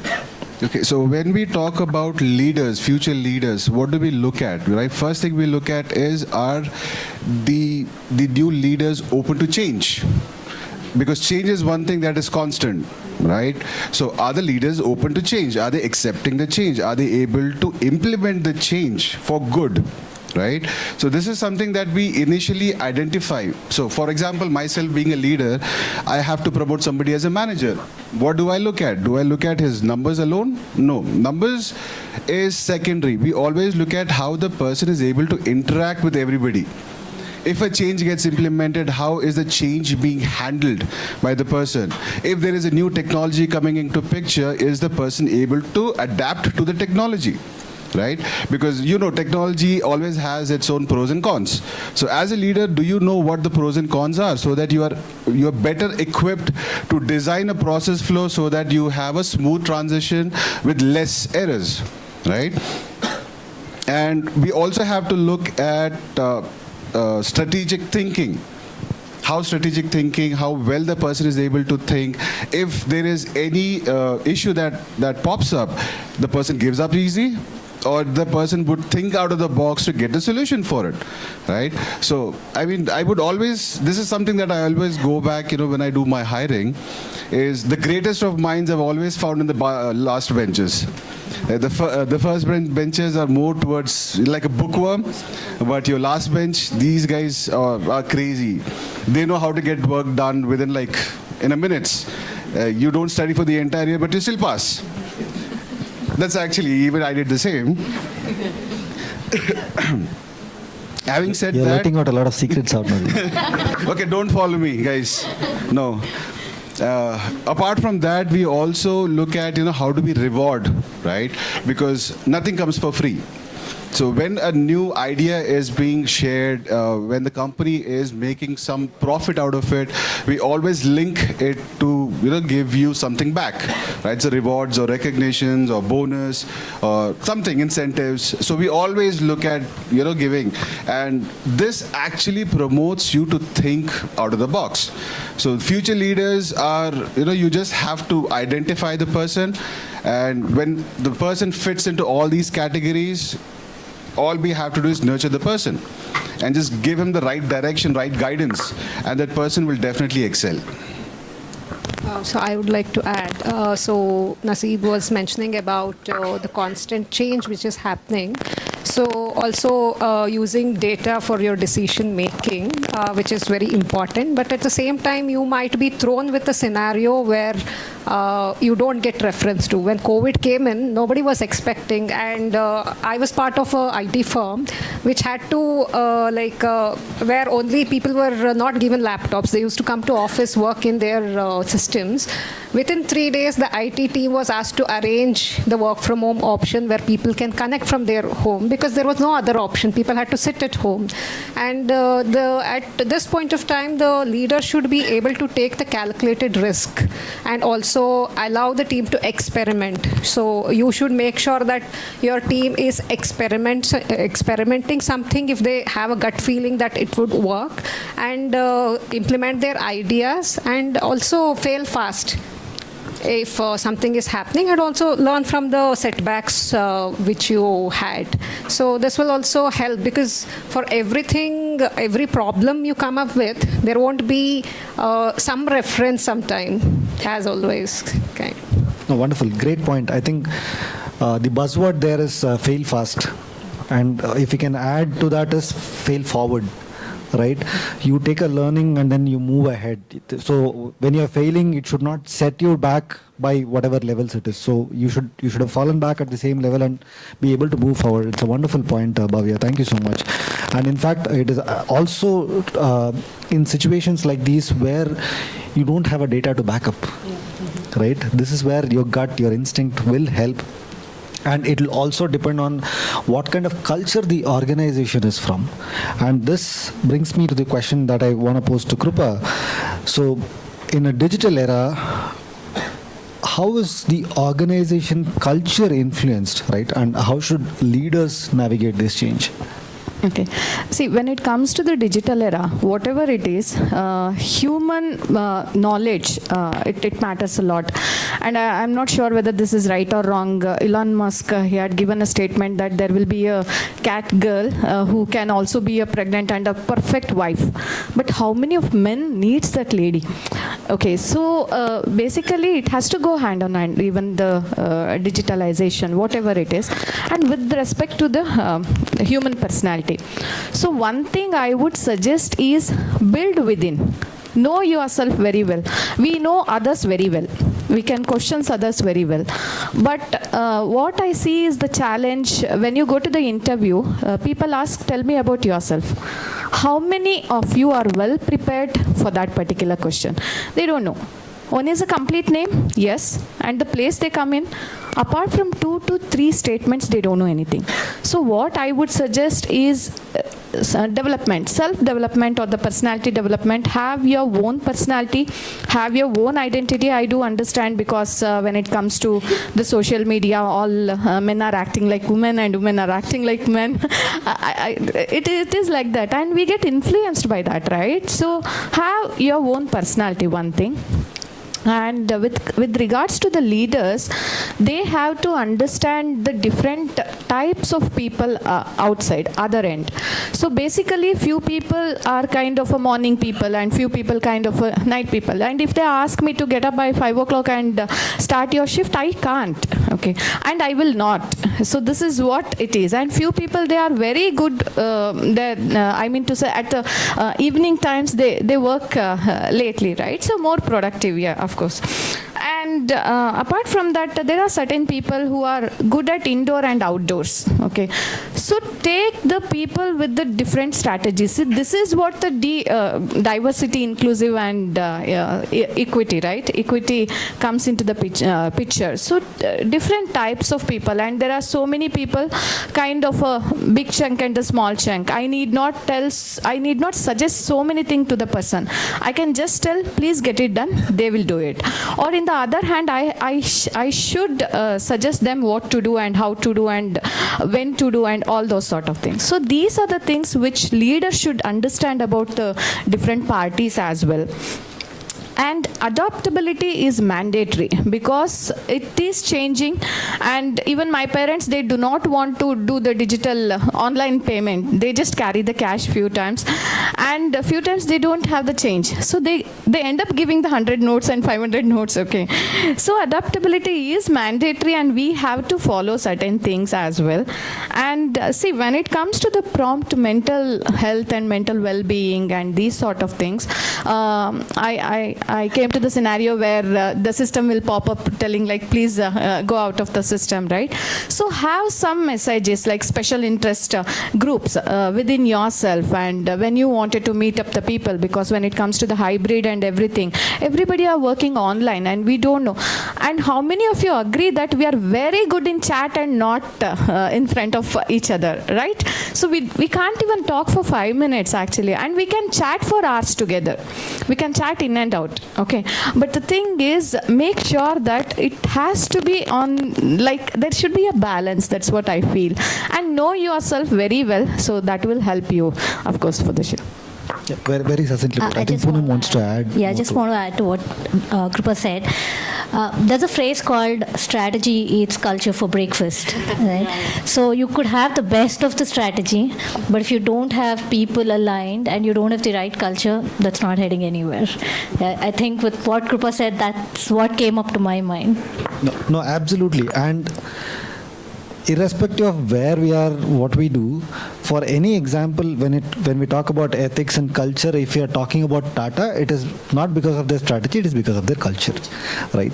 I'm sure there are a lot of case studies, especially after the Taj attack, where we have heard that even the cart vendor outside the Taj hotel was compensated using the Tata insurance policy and their compensation policies. Why would somebody want to do that? Because of the culture fabric that the entire organization is knit with. Very insightful. In fact, when they asked me to become the moderator, I was very happy thinking that I just need to post questions and not do anything else. So looks like this is a very difficult job, and at least I don't have to pick sides out here because all of them were very relevant. So in summary, this panel discussion made sure that we knew that leaders need to be equipped with the necessary knowledge, tools and network to thrive in the digital era, embracing digital transformation, navigating its challenges, fostering innovation, enhancing communication, addressing the human element, preparing for the future, and building a network are all crucial aspects of effective digital leadership. So this is what I was able to summarize from whatever my panelists spoke today. Basic things. Yes, Shashi, of course. Yes. The first one is you need to develop one basic skill not to get distracted by social media. Right? Including me. Yes? That is the one thing. Second, have a discipline in any of the activities you do. Be it personal, be it professional, whatever it is. The third one and the important thing, whenever we get into the organization, right, we tend to have our own life leadership, right? That's where our comfort comes in. But you should build a good relationship with your stakeholders, or different team members or different departments, and extended members, maybe customers, vendors, players, who it is. If you have a good relationship with with your stakeholders, you will not see any escalations coming in. And if we tend to write emails, right, saying that this is pending, that is pending, rather than go speak to for 2 minutes and get this done. Please start this and develop this. Absolutely. So what you should necessarily pick from it is, and as leaders, as you develop is, you don't need S-men in your organization. You don't want people just to say yes. You should be willing to listen to diverse opinions, listen to multiple suggestions, and pick the right one as leaders. So that's a very important quality. Thank you for calling that out, Shashi. So a big round of applause to all my panelists out here. So I'll open the floor for questions. You want to direct it to anybody, so we'll possibly take about 4 or 5 questions in the interest of time before we close.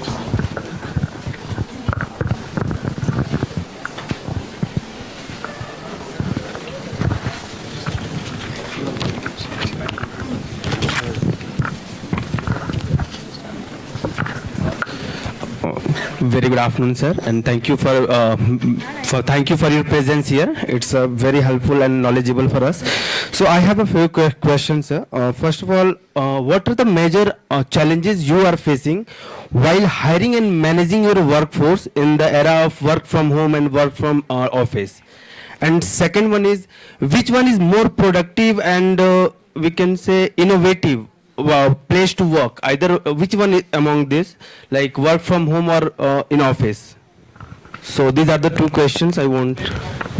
So when it comes to work from office and work from home, it also depends upon industry you're in, because few industry cannot operate when you are working from home. Like if you take healthcare or hospitality, it doesn't work. Your presence is required. So mostly when you are in IT kind of setup, there is luxury that you can sit at your home. And during COVID, we have seen people working from anywhere, or people sitting in their hometown and working, where they saved so much on their rental, whatever they're spending when they were in Bangalore, or the travel cost, all that.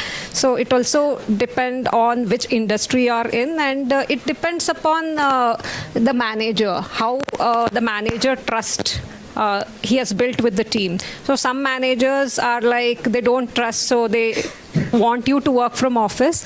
And also it's true that when we were working from home during COVID, we have worked more than, the output was more than what we were there at office. Because office, like, in a day when you are at office for 8-9 hours, 1 hour, 1.5 hours goes in chatting or your breaks, all that. But when you're sitting at home attending series of meeting, finishing off the job, there was no time barrier.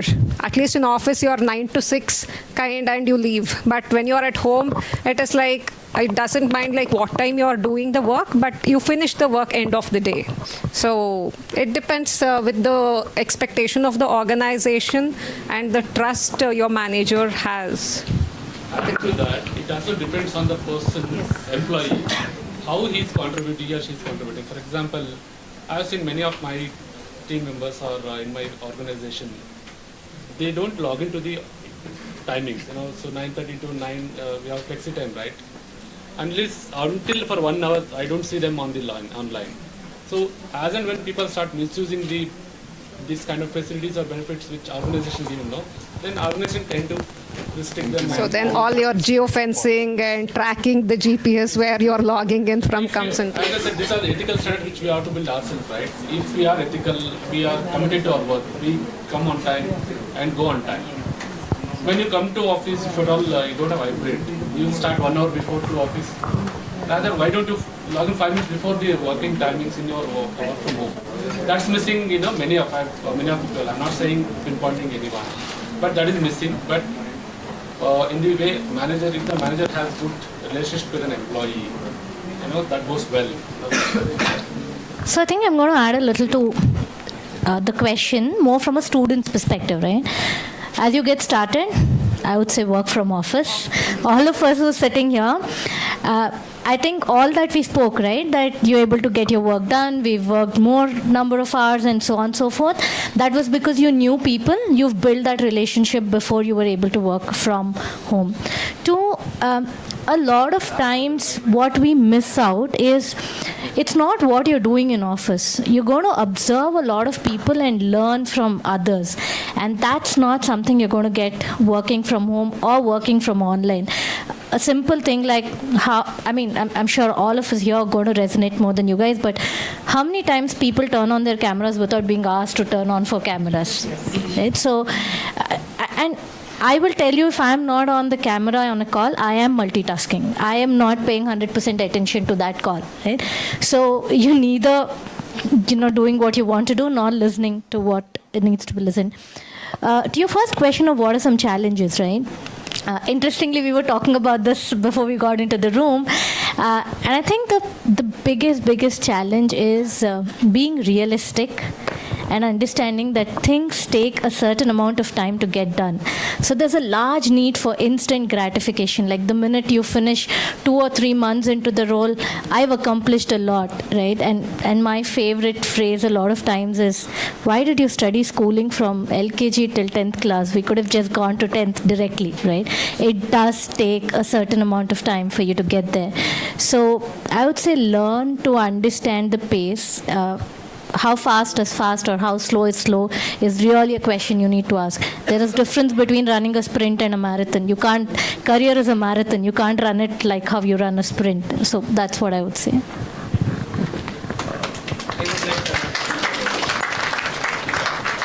A very good afternoon. My name is Rupankar, and I have a question as well.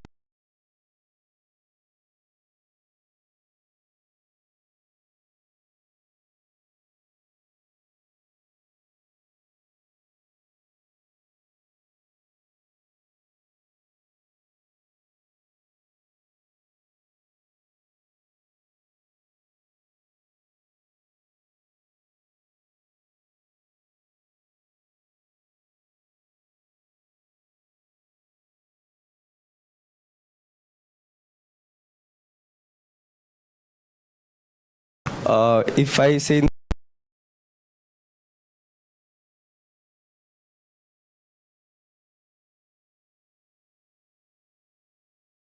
switching careers, companies, right? But if you want to be a manager, you have to be in the same company, prove yourself, and then get yourself, noticed by your seniors with your work and agility, and then you become a manager. And once you become a manager, there is no looking back.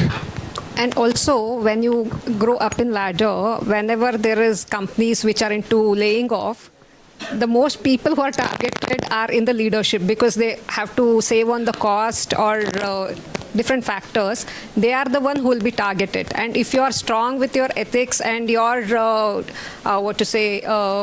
association with the organization for long, then they'll not touch. If you are new to the organization, you are in some higher hierarchy or something, it's easy that they target those kind of people. I have a different view in this. Money is needed, okay, basically.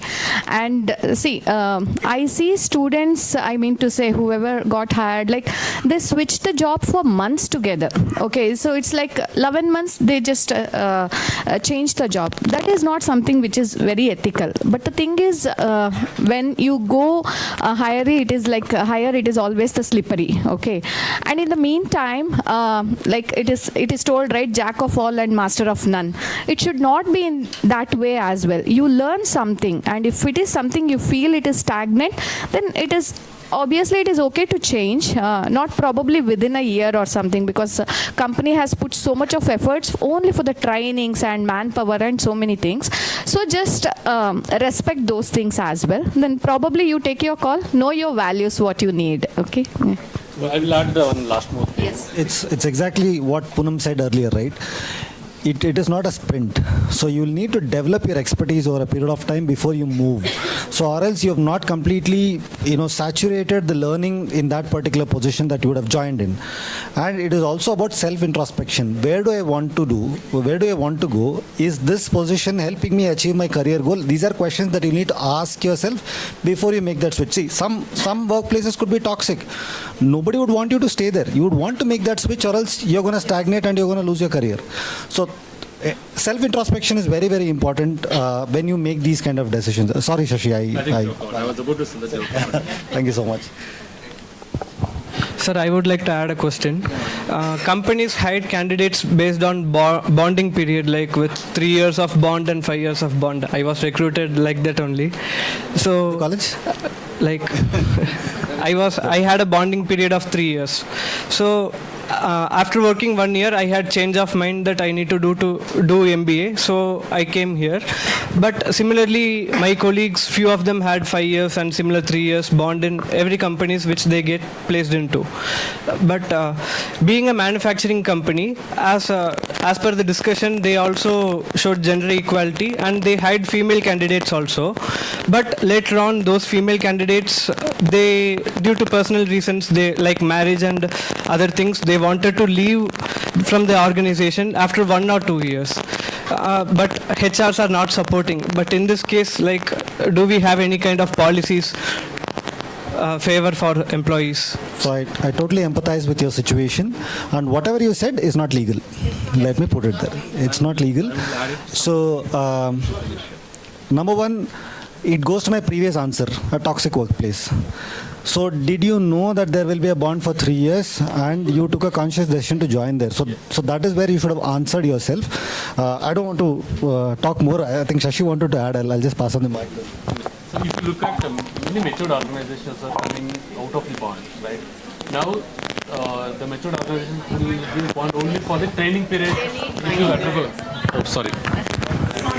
if you look at many matured organizations are not going with the bond now. In my previous employment where there was a bond, then I removed it.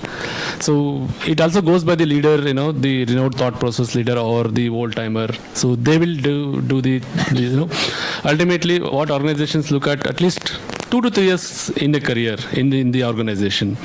If people are coming in, they have invested on the training, and if people are not staying irrespective of any reason, toxicity or anything, obviously organization imposed to, right? But being a HR leader has a responsibility to tell that it is not ethical. If that comes in, and also employees who are new joiners coming in, they should give some stability, saying that 2 to 3 years people are not living. So if that comes in, I think these bonds will go off. But you don't have any good organizations or mature organizations having bond today. So regarding bond, as it was mentioned, it's not legal, but also it depends upon the culture. Like bond was introduced because the company is investing the time to train you, or the efforts which is put. They want to make sure that they get returns out of it. The ROI, they look at it. That was the reason. But it's not legal. But if the organization culture-wise, ethic-wise, it is good, people will stick on. So if I look at my father-in-law who was with one company, he joined the company and he retired from there. He, from like basic thing which he started, he retired as a senior manager. He was in the same company. But if we look at the generation after him, the millennials or others, it is like the very short term they look at. And also in the beginning of my career, when I started as HR, I had received advice from one of my managers saying that when you're changing the organization, don't change for the monetary aspects. Change for go for a company which you want to learn more. For example, change the industry, because you do the same kind of HR work in the different organization, but in different industry you get a perspective. You understand how it is to deal with the blue-collared people in a manufacturing, to people in IT, to people in healthcare. Their outlook, their way of thinking, culture, everything is different. So people should take a conscious decision, and based on the culture, they should stick to the organization. Thank you. We thank the panelists. All the panelists are available over LinkedIn, and you can connect and have your discussion there. I would like to take upon and thank everybody. To be comfortable, you need to adapt the uncomfortable. That is what I think we summarize in this particular discussion. And now I would like Professor Mangala V. Reddy to facilitate Mr. Buvanesh Kumar, the manager and moderator of the evening.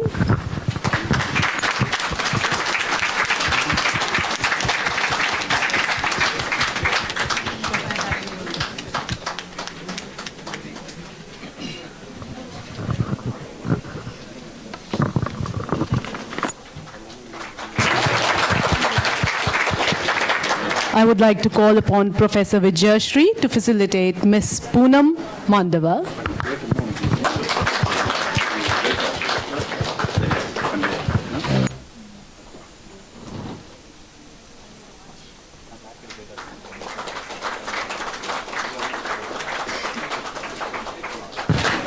I now request Dr. Manjushri Janardhan Yadav to please facilitate Ms. Krupa.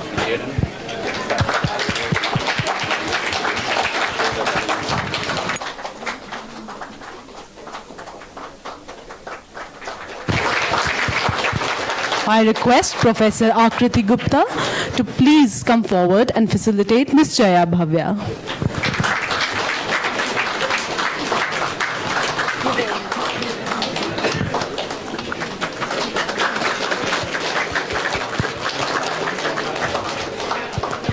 I now request Professor Chandrakala to please come forward and facilitate Mr. Shashi Shekhar Reddy.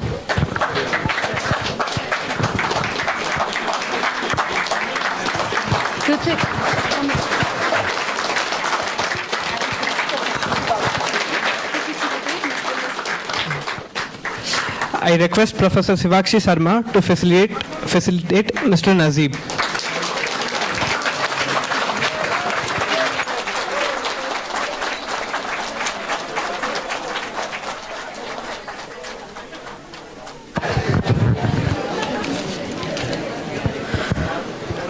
We are extremely thankful to all the panel members.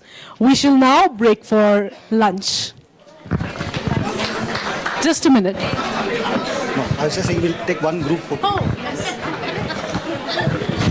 One group photograph, please. Students should be sitting, please. Nobody will walk out.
Students, please be seated.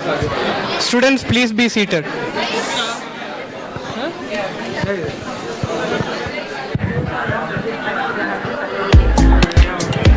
And take the leave.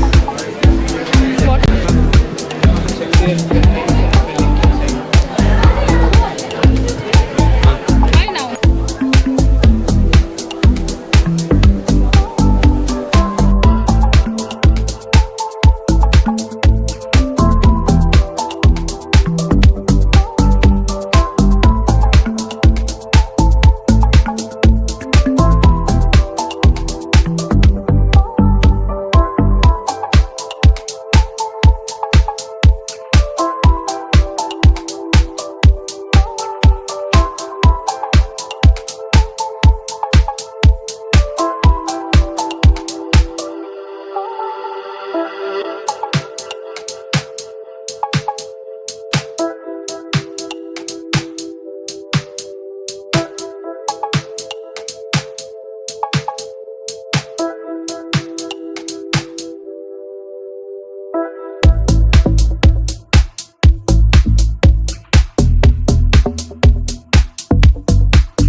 you.